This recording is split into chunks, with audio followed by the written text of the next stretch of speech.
और कहते हुए गर्व है, प्रधानमंत्री भारत को भगवान का वरदान है और मनसुख भाई जैसे स्वास्थ्य मंत्री हमारे बीच में है। वैक्सीनेशन का जो अभियान चला, दुनिया आश्चर्यचकित है कि भारत ने पूरी दुनिया में सबसे बेहतर कोविड का किसी ने प्रबंधन किया और वैक्सीनेशन किया है तो भारत ने किया है। तो मनसुख भाई जी का भी मैं हृदय से यहां स्वागत और अभिनंदन करता हूं। एक बार आप भी ताली बजा के हृदय से स्वागत कीजिए।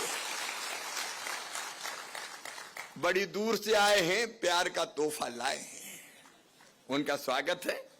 हमारे अपने स्वास्थ्य मंत्री डॉक्टर प्रभुराम चौधरी जी, इस समय चूंकि समय की सीमा है इसलिए हमारे आईसीएमआर से लेकर स्वास्थ्य विभाग तक के सभी अधिकारीगण, मध्य प्रदेश के अधिकारीगण, डॉक्टर, समाजसेवी और उपस्थित मेरे सभी बहनों और भाइयों, सबसे पहली चीज तो ये, अटल जी की पंक्तियां मुझे याद आ रही है। निराश विराश होने की जरूरत नहीं है। जिनको सिकल सेल एनीमिया की बीमारी है, काहे को निराश हो।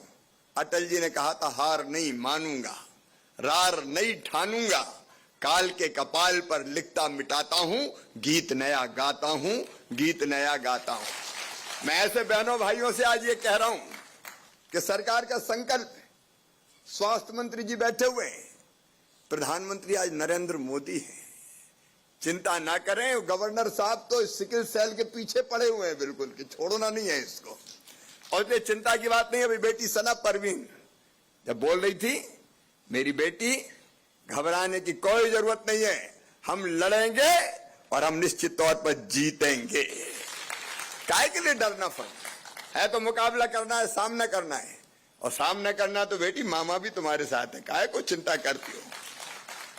मैं बहुत लंबी बात नहीं करूंगा, लेकिन हमने कई एक्सपर्ट से जो सुना है, भारत सरकार की जो योजना है, गवर्नर साहब के मार्गदर्शन में हम जो काम कर रहे हैं, हम आगे की रूपरेखा में केवल आपको बताना चाहता हूं। क्योंकि एक बात अभी आदरणीय मनसुख भाई कह रहे थे कि लड़ना अगर बीमारी से है तो अकेले नहीं, समाज को साथ देना पड़ेगा। और आप सब जानते हैं मित्रों, हमने कोविड की लड़ाई भी मध्य प्रदेश की धरती पर जन भागीदारी के मॉडल पर लड़ी थी। मैं मनसुख भाई को बताना चाहता हूं, यह मध्य प्रदेश था जहां हमने तय किया, क्राइसिस मैनेजमेंट कमेटी जिलों में बनी, ब्लॉक में बनी, पंचायत में बनी, मरीज की पहचान, उसका टेस्ट, कोविड केयर सेंटर चलाना, अस्पताल मरीजों को पहुंचाना, ये सब काम केवल सरकार ने नहीं किया, मध्य प्रदेश की जनता ने किया, क्राइसिस मैनेजमेंट कमेटी ने किया। और इसलिए जन भागीदारी का मॉडल सबसे बेहतर मॉडल है। हम सिकल सेल, अब वो आंकड़े सारे आए हैं, तथ्य आप सबने बताए, मैं उनमें नहीं जाना चाहता। निश्चित तौर पर हमारे 14 जिले प्रभावित है। 2 जिलों में हमने अभी स्क्रीनिंग का अभियान चलाया हुआ है, लेकिन आज हम तय कर रहे हैं कि स्क्रीनिंग का अभियान केवल 2 जिलों में नहीं, सभी जिलों में जो प्रभावित है हर जिले में चलाया जाएगा। उसकी कार्य योजना हम बहुत जल्दी बना रहे हैं। आपके मार्गदर्शन में हम लोग कार्य योजना उसकी बनाएंगे। पहली चीज, जन जागरण, कई को पता ही नहीं चलता, और इसलिए 2 बहुत अच्छी फिल्में हमने आज यहाँ देखी है, उनको भी, और उनके अलावा नुक्कड़ नाटक के माध्यम से, गीतों के माध्यम से। ये प्रचार विचार पर वैसा खर्चा मत करो भाई सुदाम, कि अखबार में विज्ञापन दे दिया। अखबार का विज्ञापन बेचारा ट्राइबल गांव में कोई पढ़ता ही नहीं है।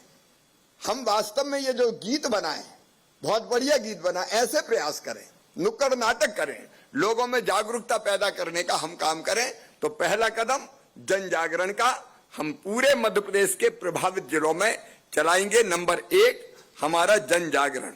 Number 2 screening.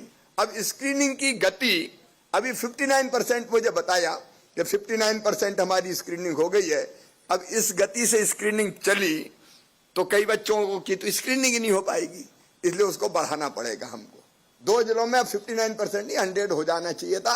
अब उसके लिए संसाधन की व्यवस्था हम करेंगे, और मनसुख भाई भी अपने साथ है, कोई दिक्कत थोड़ी है।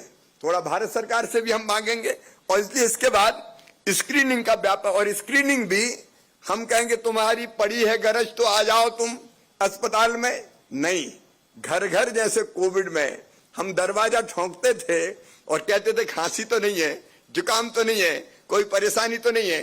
हमारी आशा कार्यकर्ता, आंगनवाड़ी कार्यकर्ता, इन सबको लेके घर घर स्क्रीनिंग हमको करनी पड़ेगी ताकि समय पर रोग की पहचान हो जाए। और दो अगर कैरियर है तो आपस में विवाह ना हो, शादी ना हो, इसकी भी हमको जन जागरण का अभियान चलाना पड़ेगा। पुराने जमाने में तो आपको पता है गोत्र में शादी करते ही नहीं थे। ये अपने बुजुर्ग भी बड़े समझदार थे, वैसे ही नहीं थे, बहुत सोच समझ के उन्हें बनाए थे। खुद के गोत्र में शादी होगी ही नहीं, तो हमको वैसी सब परंपराओं को भी कैसे जन जागरण के माध्यम से उनका उपयोग कर सकते हैं, हम वो करेंगे। बीमारी की पहचान करेंगे और रोग के निदान के लिए जो दवाइयां हैं, जैसे बेटी अभी बता रही थी, वो दवाइयां सारे हमारे प्रभावित जिलों के जो हमारे जिला चिकित्सालय है उनमें होगी, और हमारा एक ब्लॉक जो मुख्यालय है उस पर भी हम रखेंगे ताकि ज्यादा दूर ना जाना पड़े, वहीं उनका निदान हो जाए। और फिर अब अंतर्राष्ट्रीय योग दिवस आ रहा है, एक एलोपैथी का निदान, लेकिन इसके साथ साथ हम जोड़ रहे हैं योग और आयुर्वेद। मध्य प्रदेश तो जड़ी बूटियों का खजाना है, हमारे सतपड़ा और विंध्याचल के जंगलों में इतनी औषधियां हैं। अब हम गवर्नर साहब कह रहे थे, कौन जानता था पहले गिलोय को? मध्य प्रदेश में हमने केवल एलोपैथी का इलाज नहीं किया, हमने तो काढ़ा घर घर बांट के खूब काढ़ा पिलाया, गिलोय का उपयोग लोगों ने किया, और योग से निरोग अभियान हमने चलाया। जितने कोविड के पेशेंट थे सबको ऑनलाइन योग करवाते थे हम, जो हम आइसोलेशन में थे, उस कारण रिकवरी बहुत फास्ट हुई। और इसलिए संभावना को भी तलाशेंगे कि योग का कितना, योग किसी केवल किसी धर्म से संबंधित नहीं है, योग तक शारीरिक प्रक्रिया है, इसलिए योग का कितना उपयोग हो सकता है। तो योग का उपयोग, आयुर्वेद का उपयोग, जड़ी बूटियों का उपयोग इस बीमारी को ठीक करने में कितना हो सकता है, उसका अभियान भी हम लोग चलाएंगे। और अब ये केवल सरकार नहीं करेगी, जनता के साथ मिलकर हम करेंगे, उसका मॉडल हम तैयार करेंगे। लेकिन उसके लिए एक तो राज्य स्तर पर टास्क फोर्स जो गवर्नर साहब के मार्गदर्शन में काम करेगी, सीधे कौन कौन से उपाय हो सकते हैं दुनिया में और देश में जो हमारे पास हमारी जानकारी में है, हम वो करेंगे, नंबर एक। नंबर दो, टास्क फोर्स केवल प्रदेश में काम करे इसकी जरूरत नहीं है, जिले में समस्या है, इसलिए जिले की टास्क फोर्स भी हम बनाएंगे। और उस टास्क फोर्स में हम समाज सेवियों को, डॉक्टर्स को, केवल प्रशासनिक अधिकारी नहीं, उनके अलावा, क्योंकि डॉक्टर प्रभुराम जी बैठे हैं, हमारे जो स्वास्थ्य विभाग के अधिकारी 17 काम रहते हैं, अभी ये टीकाकरण करवाओ, अब टीबी का काम करो, अब फलाने करो, तो जिस पर फोकस करते हैं उस पर लग जाते हैं, तो फोकस हटता है। इसलिए हमको समाज में से भी ऐसे लोग जिनके दिल में तड़फ हो, ऐसे डॉक्टर जो सिकल सेल के इलाज के लिए अपनी जिंदगी झोंक के काम कर रहे हैं, ऐसे समाज से भी हम टास्क फोर्स बनाएंगे। तो प्रदेश की टास्क फोर्स, जिले की टास्क फोर्स, और जिले की टास्क फोर्स पूरी कार्य योजना बनाएगी, कितने पेशेंट है स्क्रीनिंग करके, उनका इलाज क्या होगा, रोग कैसे सकते हैं, कैरियर ना बने लोग, इसके लिए क्या प्रयास कर सकते हैं, वो सारे प्रयास हम लोग निश्चित तौर पर करेंगे। और मुझे पूरा विश्वास है कि इन सारे प्रयासों से हम सिकल सेल एनीमिया की जो बीमारी है वो वंशानुगत अगली पीढ़ी को हस्तांतरित ना हो, इसका प्रयास भी करेंगे। जिनको है वो चिंता ना करे, पूरी ताकत के साथ उनका इलाज जिस भी पैथी से संभव होगा, एलोपैथी का जो संभव है वो, और उसके अलावा जो मैंने योग आयुर्वेद का बताया उसके माध्यम से भी करने का प्रयास करेंगे। कोई सिकल सेल का मरीज अपने आप को अकेला ना समझे, उसके साथ केंद्र सरकार खड़ी है, प्रधानमंत्री खड़े, हमारे केंद्रीय स्वास्थ्य मंत्री खड़े, गवर्नर साहब खड़े हैं, और मामा भी खड़ा है, मिलकर लड़ेंगे और जीतेंगे। बहुत बहुत धन्यवाद। बहुत बहुत धन्यवाद माननीय मुख्यमंत्री जी, आपके प्रेरणा सुझावों एवं प्रेरणा वचनों के लिए। आइए शुभ घड़ी की ओर गहन करते हैं, और अब हमारे बीच मध्य प्रदेश के माननीय राज्यपाल श्री मंगूभाई पटेल जी होंगे। आमंत्रित करना चाहेंगे उनको तालियों से। आप सिकल सेल जागरूकता अभियान को बेहद महत्वपूर्ण मानते हैं, और आपने सुनिश्चित किया है कि आज की इस कार्यशाला के माध्यम से मध्य प्रदेश में हर जन जागरूक बने और स्वस्थ साम्राज्यम की स्थापना हो सके। सिकल सेल प्रबंधन एवं उपचार कार्यशाला में अपने बीच उपस्थित जन सेवा ही प्रभु सेवा है ऐसे मानने वाले हमारे मुख्यमंत्री श्री शिवराज जी चौहान जी, बहुत छोटी उम्र में बड़ी जिम्मेदारी संभालने वाले केंद्रीय मंत्री मनसुख मांडविया जी, हमारे राज्य के आरोग्य मंत्री भाई प्रभुराम चौधरी जी, केंद्र सरकार और राज्य सरकार के सभी अधिकारीगण, डॉक्टर मित्रों, मेडिकल से जुड़े हुए सभी भाई बहनों, और कितने ही यहां मैं देख रहा हूं, ये लाइन में मैं जब से बैठा तभी से मैं देख रहा हूं। थियोरिकल मेरे को कम होगा, मगर प्रैक्टिकल सिकल सेल के बारे में बहुत सी बात मैं जानता हूं। मैं मनसुख मांडविया जी को, उन्होंने यह देरी से आने की माफी मांगी, मैं कि माफी मांगने की कोई जरूरत नहीं, इतनी दिक्कत हुए भी आप हमारे बीच आए, उसके लिए आपको बहुत बहुत धन्यवाद। विश्व सिकल सेल दिवस पर राज्य के मुख्यमंत्री और केंद्रीय स्वास्थ्य मंत्री की उपस्थिति से मुझे हार्दिक प्रसन्नता हुई है। मेरा विश्वास मजबूत हुआ है कि प्रदेश में सिकल सेल एनीमिया रोग नियंत्रण प्रयासों की सफलता आज निश्चित हो गई, ऐसा मैं समझता हूं। आज सिकल सेल के बारे में आपने बहुत कुछ सुना है, बहुत कुछ सुना है। बहुत से ऐसे लोगों ने अपनी ओर से, हमारी आरोग्य की भी अधिकारी प्रियंका हो, अतुल दास जी हो, डॉक्टर है, हमारे ज्योतिष पटेल भी गुजरात से आए। अभी पोर्टल में भी आपने देखा, कई अच्छा गीत भी सुनाई दिया। मैं समझता हूं हर एक जगह पे एक गीत में जो शब्द है, कैसे सिकल सेल में अपने को मदद होती है, ऐसा है जहां भी कार्यक्रम हो उसको बजाना चाहिए, जरूरत है।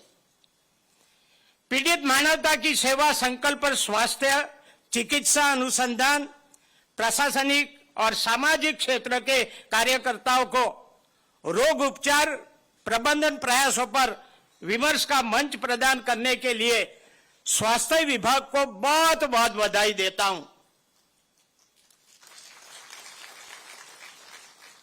सारे विभाग को इतनी ताली नहीं चलेगी भैया।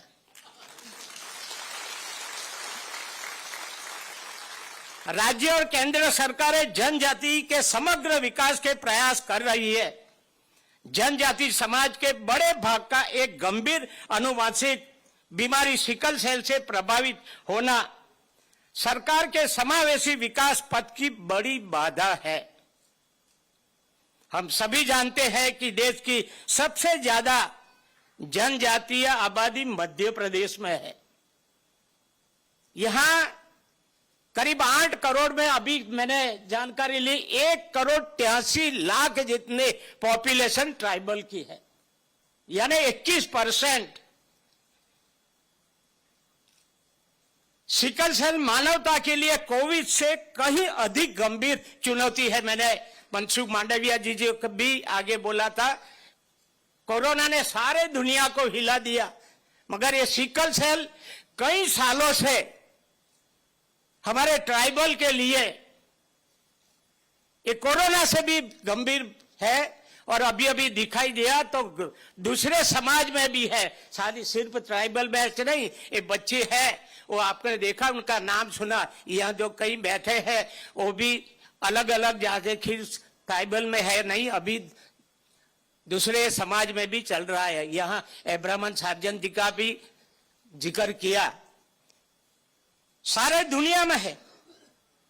जन्मजात जानलेवा बीमारी का होना सभ्य समाज और सरकार दोनों के लिए चिंता और चिंतन का विषय है।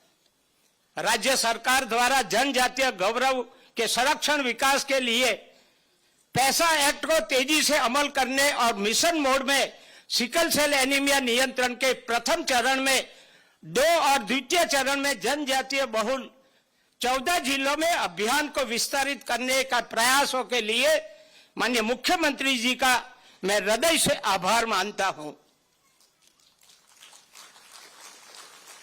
प्रधानमंत्री श्री नरेंद्र मोदी जी जब गुजरात के मुख्यमंत्री थे तब उनके नेतृत्व में सिकल सेल एनीमिया रोग प्रबंधन के प्रयासों से जनजातीय समाज में रोग की प्रभावी रोकथाम हुई है। कल भी आपने टीवी पे देखा, बड़ौदा उनका कार्यक्रम था, वहां भी सिकल सेल का जिक्र उन्होंने किया। अभी भी गुजरात में देश में अभी बताया मंत्री श्री ने, वहां बैठे हुए भी सारे भारत के जो सिकल सेल मरीज है उनकी चिंता अभी भी वो कर रहे हैं। मेरा अनुभव है कि आर्थिक रूप से गरीब और दूरस्थ अंचल में रहने के कारण जनजातीय लोगों